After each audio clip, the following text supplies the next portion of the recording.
Point Spread Weekly is the name of our new digital magazine at the Vegas Stats and Information Network. This week's issue out today, 68 pages strong of stats, trends, and analysis, including Jeff Fogel, the VSiN City newsletter, talking about the dangers of getting cute with NFL favorites between the numbers -5 and -6.5. Find out what Jeff has to say about that. Brent Musburger, do you have the courage to back big underdogs this week? And a whole bunch of other stuff in there as well. Dave Tooley, Matt Humans, all of that. Your free sample can be acquired at vsin.com/subscribe. Again, Point Spread Weekly. Stats, analysis, 68 pages worth.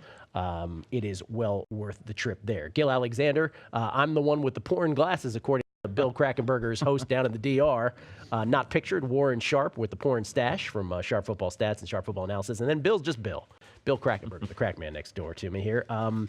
You already got people upset that you're calling out shots. What's going to happen? Huh? Well, someone texted me and said that I shouldn't give out something like that before it hits the local casinos. So, right. But, well, you know, hey. Consider yourself chastised. Yeah. I mean, it's a very sharp group. They bet with a computer program, a computer robot. So they're going to bet where they bet. And, you know, they waited till 8 o'clock to hit the casino. So there are some casinos that take some pretty large bets here in town. On the NFL, actually, especially if you have a player's card. That's something that most people don't know.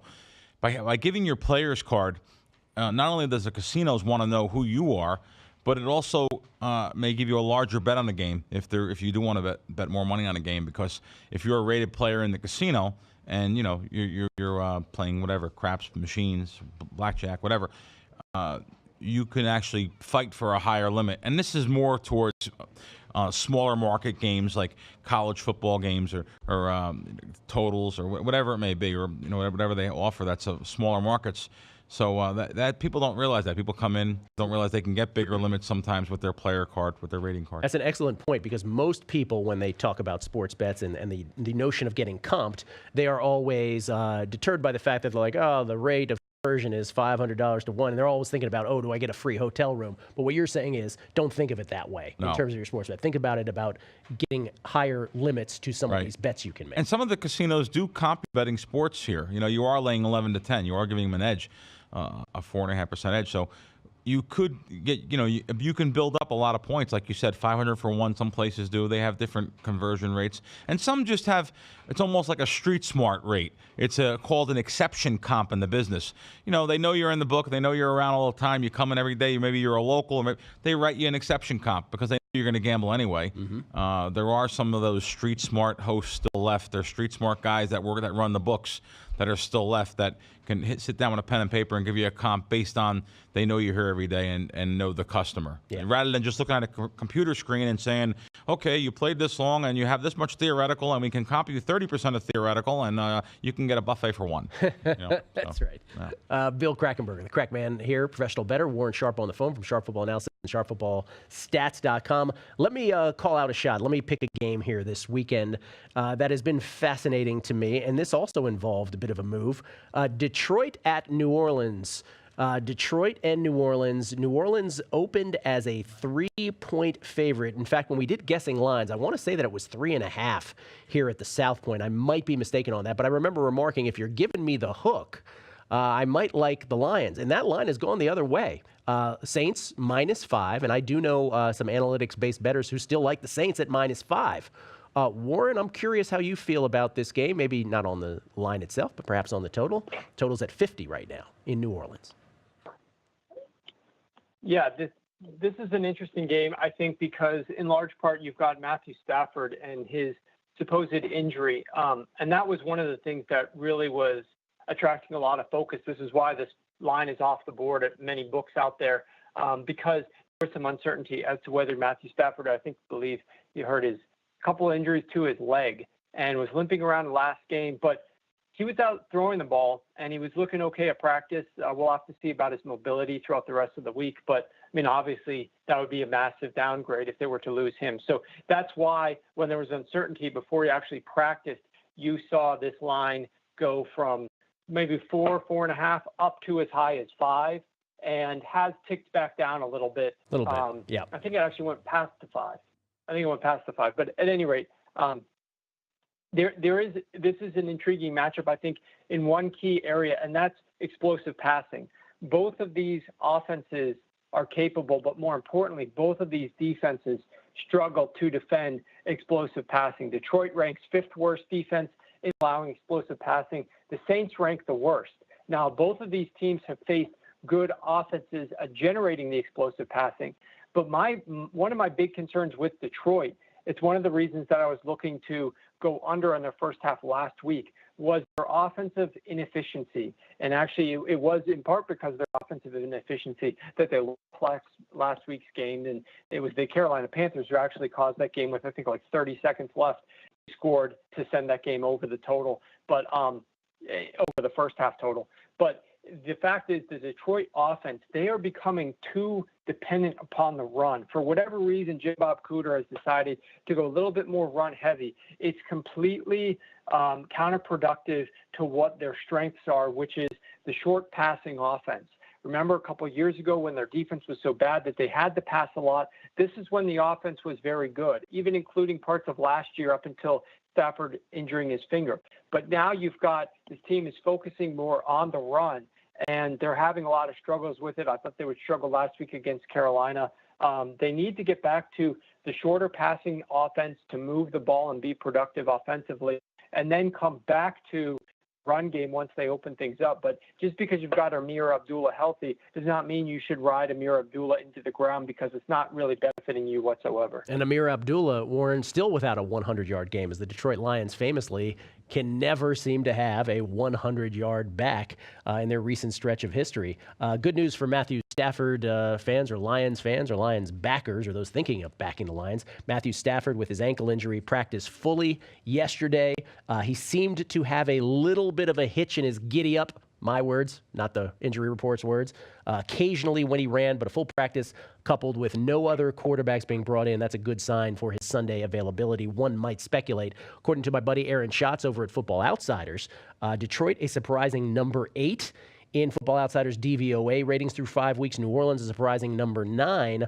But compared to last season, and here's sort of the rub for me, the talent level, based on the talent level of the roster last year, the Detroit offense underperforming a little bit thus far this year, and the New Orleans defense overperforming a lot. So that's a key notion for me in this game. There is one game as we're speaking, Warren, and Bill, I throw this to you. One game, you talk about the Christmas tree effect here on the lines, that Pittsburgh-Kansas City line. That has gone to Kansas City -4 now. It was up at 4.5 or 5, so a little Pittsburgh money, I believe, coming in right there, if I'm not mistaken. I just text Warren because I see the over moving a little bit too. But yes, I do see that. And I don't know, we don't know who's on this one, but I knew who was on the last group. I knew who was on the last one. Going back to the Detroit game before we get off that game. Please.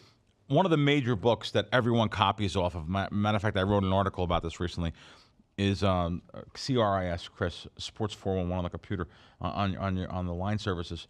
Most books copy off them, and they don't have a line on that game. So I don't really know why. You guys would know more than that, Detroit, New Orleans. So once they come up with a line, I'll respect their line more than anyone, because see, someone like me knows this. They actually are smart booking, because they have their own. They respect someone so much, they let him bet almost every game, and they take his bet at their line that their line maker puts up, and they let him hit the games first there. In other words, they let him bet first, and they now move the line based on his way. Then they put it out to the public, and then all the sports books copy off them. That's all I can tell you. So they will let him calibrate it, if you will, offline, yes. and then throw it online. Yeah, not that every one of their lines are off, because they do have a pretty good line maker. But it would be like Warren able to bet them on every single game, or tell them what his model has on every single game. Mm-hmm. But, of course, he gets compensated and paid for that. So that's just something else, a tidbit that probably no one in the world would know, not many people anyway. Chris does have that off the board right now, Detroit, New Orleans, and one would speculate much of that has to do with the Matthew Stafford status, or nebulous status of Matthew Stafford right now. It is up at Pinnacle at -4.5 right now in favor of the New Orleans Saints, with the over At minus 109 on 50 there. About that Kansas City-Pittsburgh game, Warren, before we go to break, interesting game because Pittsburgh obviously coming off that 5-interception performance by Ben Roethlisberger, him famously saying afterwards, maybe I just don't have it anymore. And then, of course, him backtracking off that afterwards saying, I still think I'm one of the best football or best quarterbacks of all time. Easy, Ben. Maybe not. Just ratchet that back maybe a little bit. The Chiefs, the only undefeated team in football at 5-0, looking good on every count, the Chiefs. And right now, that's at minus 4 as we speak. Any thoughts on this game with the total at 47? Well, yeah, I can tell you that you're not going to find me as frustrated probably the rest of the season as I was with the game plan of the Pittsburgh Steelers in that game against the Jaguars. And I didn't win anything or lose anything as a result, but it was the most ridiculous game plan you could come up with. Look, the recipe to beat the Jacksonville Jaguars is very easy. It's very straightforward. You have to run the ball because they have the NFL's worst run defense. Do not throw the ball, and therefore try to run the ball to build a slight lead and force Blake Bortles to throw the football on you in the second half. That's what he's done so far in his career, and he's terrible at doing it. It's one of the reasons why they lose so more often, because he's not very good at throwing the football. But when you give him the opportunity to throw the ball less than 20 times because they have the lead and they can pick and choose their spots, and he can go into the huddle and say, okay, guys, this is a pass play. And after running like 5 run plays, okay, this is a pass play. We're really going to catch him with this. Let's focus our energy on this play. Then they're able to execute that pass play really well using deception, and Blake Bortles has a lot of focus. But when he's in situations where they're throwing the ball every single time that they snap it, it's too high volume for a guy like him. So the way to beat the Jacksonville Jaguars is very simple. What did the Pittsburgh Steelers do? They ran the ball in obvious run situations to start the game. They're backed up at their 5-yard line. On 1st and 10, they throw a pass trying to catch them off guard. That doesn't work. So what do they do on 2nd and 10? You and I and everybody else probably will guess that because they just threw a pass, they're going to run the ball. So because they gained no yards on that run, they think, and they do this a couple different times, a couple scenarios, they actually were okay with success rate, but overall their yards per carry wasn't great in the first quarter and a half. So they just went pass heavy the rest of the game. Mind you, they're winning 3-0 at the end of one quarter. And what do they end up doing in the second? In the last 3 quarters of that game is absolutely ridiculous. I've never seen anything like this before. From the start of the 3rd quarter onward, Gill, Pittsburgh was winning 3-0. The final 3 quarters, they ran 60 offensive plays. 60. Guess how many of those were Le'Veon Bell runs out of 60 offensive plays?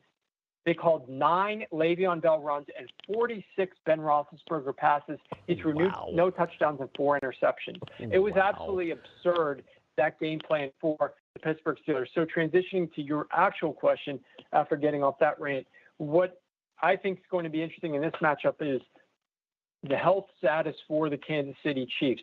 They already lost Chris Conley. He's done for the season after his injury last week. They've got Travis Kelce, who is their best offensive player, the most critical offensive player on that team.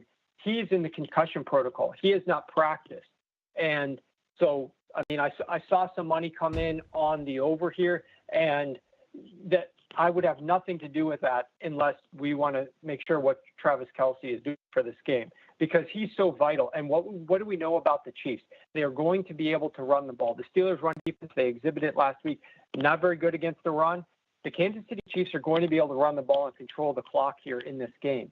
It's a matter of whether or not they're going to be more explosive thanks to Travis Kelce or less explosive without him in there. And then on the other side of the ball, what did the Steelers do? Are they going to get back to running the football after they completely botched it last week?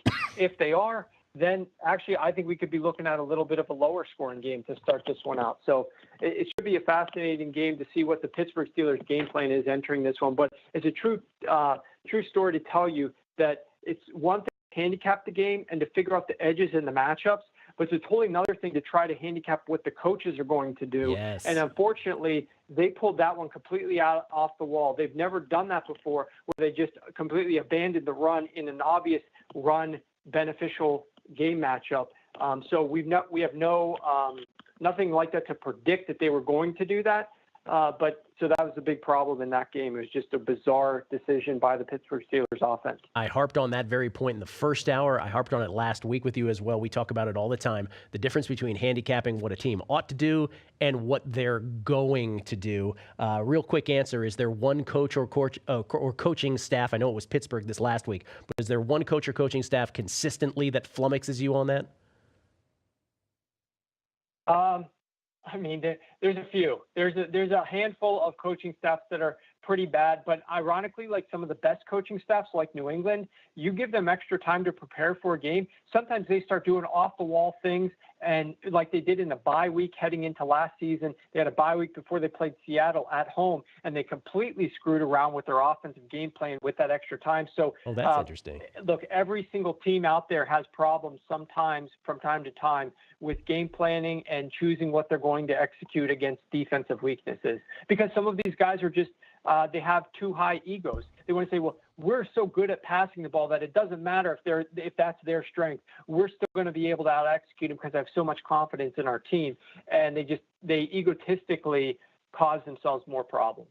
Fascinating. Always fascinating in the NFL. And interesting to note that even New England, sometimes with extra time on their hands, they go a little off the grid, if you will. Coming back, Warren Sharp from Sharp Football Analysis, sharpfootballstats.com, and of course, Bill Krackomberger, professional bettor Bill Krackomberger, here on the Football Free-for-All. We'll get into Jacksonville and the Rams, maybe touch on Green Bay, Minnesota. We'll get into some more games on the Week 6 slate in the NFL next on A Numbers Game.